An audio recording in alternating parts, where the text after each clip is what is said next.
அஸ்ஸலாமு அலைக்கும் வரஹ்மத்துல்லாஹி வபரகாத்துஹு.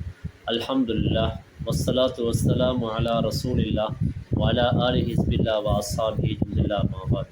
ஃபக்கத் கால அல்லாஹ் சுப்ஹானஹு தஆலா ஃபில் குர்ஆனில் கரீம் அஊது பில்லாஹி மினஷ் ஷைத்தானிர் ரஜீம் பிஸ்மில்லாஹிர் ரஹ்மானிர் ரஹீம் இன்னத்தீன இன்தல்லாஹில் இஸ்லாம் ஸதகல்லாஹுல் அஸீம்.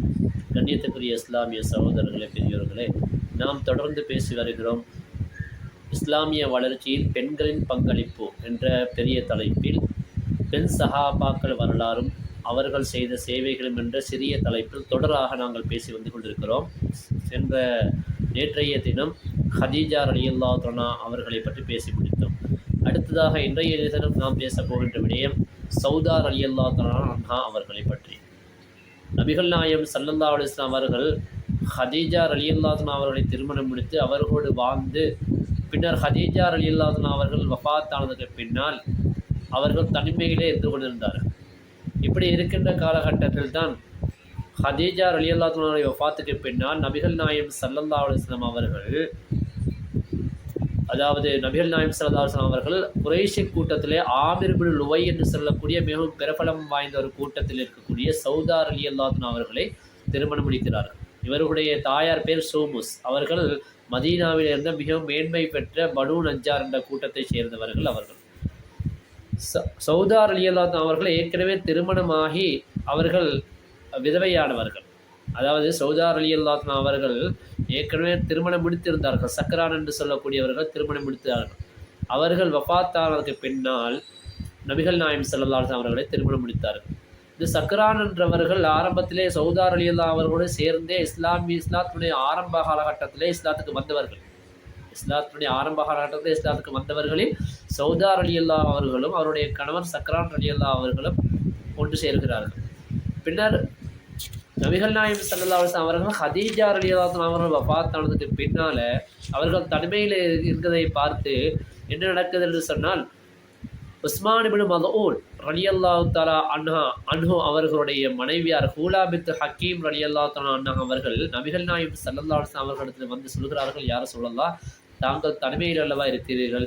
ஆம், உங்களுக்கு இன்னொரு திருமணம் நடந்து கொண்டால் நல்லா இருக்குமே, இன்னொரு திருமணம் நடைபெற்றால் நன்றாக இருக்குமே என்று சொன்னபொழுது நபிகள் நாயகம் ஸல்லல்லாஹு அலைஹி வஸல்லம் அவர்கள், ஆம், எனக்கும் குழந்தைகளை பார்த்து கொள்ள வேண்டும், குழந்தைகள் தனிமையில் இருக்கிறார்கள் என்று சொன்ன பொழுது ஹூலா பின்த் ஹக்கீம் ரலியல்லாஹு தஆலா அவர்கள் சௌதா ரலியல்லாஹு தஆலா அன்ஹா அவர்களுடைய தந்தையாரிடத்தில் போய் விடயத்தை சொல்லுகிறார்கள்.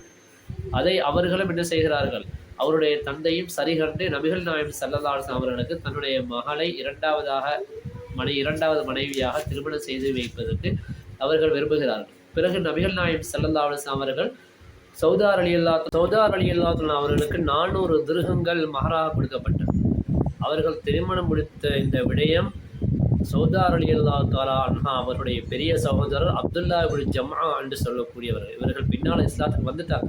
இஸ்லாத்துக்கு வர முன்னால் அவனுக்கு இந்த விடயம் கேள்விப்பட்டு கடுமையான கோவப்பட்டு மண் அள்ளி தன்னுடைய தலையிலே போட்டுக்கிட்டு அதை பற்றி ரொம்ப கடுமையான கோபத்தோடு இருந்தார்கள். பிறகு அவர்கள் இஸ்லாத்துக்கு வந்ததுக்கு பின்னால் தன்னுடைய செயலை நினைத்து அவர்கள் மிகவும் மனம் மறந்து இருக்கிறார்கள் என்பதை இஸ்லாம் நமக்கு சொல்லித் தருகிறது. இன்னொரு விடயம், ஹதீஜா ரலியல்லாஹு அன்ஹா அவர்களுக்கு பின்னால் நபிகள் நாயகம் ஸல்லல்லாஹு அலைஹி வஸல்லம் அவர்கள் ஆயிஷா ரலியல்லாஹு அன்ஹா அவர்களை தான் திருமணம் முடித்தார்கள் என்ற ஒரு செய்தியும் இருக்கிறது. இருந்தாலும் சௌதா ரலியல்லாஹு அன்ஹா அவர்களை தான் இரண்டாவதாக திருமணம் முடித்தார்கள் என்பதை மிகவும் பிரபலமாய் கொண்டு வருகிறது. நபிகள் நாயகம் ஸல்லல்லாஹு அலைஹி வஸல்லம் அவர்கள் நபித்துவம் பெற்று 13வது வருஷத்தில் மக்காலிருந்து மதீனாவுக்கு என்ன செய்யறாங்க, ஹிஜ்ரத்து போகிறாங்க. அந்த நேரத்தில் வந்து நபிகள் நாயகம் ஸல்லல்லாஹு அலைஹி வஸல்லம் அவர்கள் தம்முடைய குடும்பத்தாரை அழைத்து கொண்டு அங்கே போகல. அப்போ யாரோட போகிறாங்க, அபூபக்கர் சித்திக் ரலியல்லாஹு அன்ஹு அவர்களோடு தான் அங்கே போகிறாங்க. உங்களுக்கெல்லாம் அந்த சம்பவம் ஏற்கனவே தெரிந்திருக்கும். சௌர் குகையிலே 3 நாட்கள் தனியாக இருந்தார்கள் என்பதெல்லாம் உங்களுக்கு தெரியும். அப்போ மதீனாவிலிருந்து ஸைத் இப்னு ஹாரிஸா ரலியல்லாஹு அன்ஹு அவர்களை அனுப்பி ஹஜ்ரத் சௌதா ரலியல்லாஹு அன்ஹா அவர்கள் மற்ற ஃபாத்திமா ரலியல்லாஹு அவர்களை தங்களிடம் அழைத்து கொண்டு வரும்படி அவர்களை அனுப்புகிறார்கள். அப்போ நபிகள் நாயகம் ஸல்லல்லாஹு அலைஹி வஸல்லம் அவருடைய அழைப்பை ஏற்று அங்கே அவர்கள் வந்து சேர்ந்து கொள்கிறார்கள்.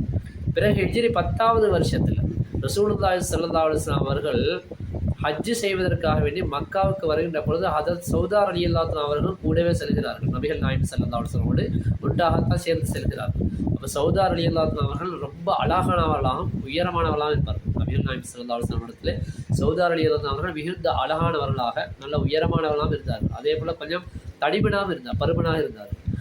அதனால் ஹஜ்ஜு முடிந்ததுக்கு பின்னால் முஸ்தலிஃபாவிலிருந்து முன்னரே அங்கிருந்து புறப்பட்டு போய்விட வேண்டும் என்ற ரசூல் ஸல்லல்லாஹு அலைஹி வஸல்லம் அவர்கள் உத்தரவிட்டார்கள். அப்படி உத்தரவிடுகின்ற நேரத்தில் ஹஜ்ரத் சௌதா ரலியல்லாஹு அவர்கள் தன்னுடைய உடல் நிலையை கருத்தில் கொண்டு என்ன செய்கிறார்கள், அங்கிருந்து சுறுசுறுப்பாக வேகமாக நடந்து செல்லக்கூடிய முடியாத நிலைமையில் அவர்கள் இருந்தார்கள் என்பதை இஸ்லாமிய வரலாறு நமக்கு சொல்லித் தருகிறது. இன்ஷா அல்லாஹ் இதனுடைய தொடரை நாங்கள் தொடர்ந்து பேசுவோம். எங்களுடைய வீடியோக்களை தொடர்ந்து பாருங்கள். ஒவ்வொரு நாளும் சிறு சிறு வீடியோக்களாக உங்களுக்கு வரும். இன்ஷா அல்லாஹ் ஹஜ்ரத் சௌதா ரலியல்லாஹு அவருடைய விடயங்களை நாளையும் உங்களுக்காக வீடியோவில் நாங்கள் தர இருக்கிறோம். நீங்கள் எங்களுடைய வீடியோவுக்கு சப்ஸ்கிரைப் பண்ணி, லைக் பண்ணி, மற்றவர்களுக்கு ஷேர் பண்ணுங்கள். அல்லாஹ் உங்களுக்கு எங்களுக்கு ரஹ்மத் செய்வான். அஸ்ஸலாமு அலைக்கும் வரஹ்மத்துல்லாஹி வபரகாத்துஹு.